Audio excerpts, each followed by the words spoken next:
Izzah Anwar, Rafizi Ramli, satu pertembungan definisi demokrasi ataupun satu bentuk baru reformasi. This is the most heated topic on social media, and I would like to highlight that these two people are someone yang I really respected and adore from afar. Therefore, saya minta dua-dua supporter daripada dua-dua pihak untuk stop bergaduh, stop maki-maki. Sudah.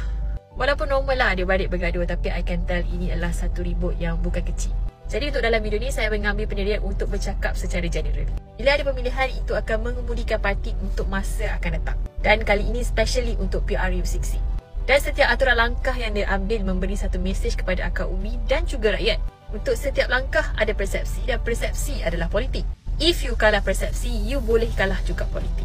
Dan cerminan ini adalah satu mesej kepada akar umbi. Kalau mereka tak faham, apatah lagi orang luar, rakyat biasa yang tidak bersifat setia kepada parti. And these very people juga kita mengharapkan mereka untuk undi kita pada masa akan datang.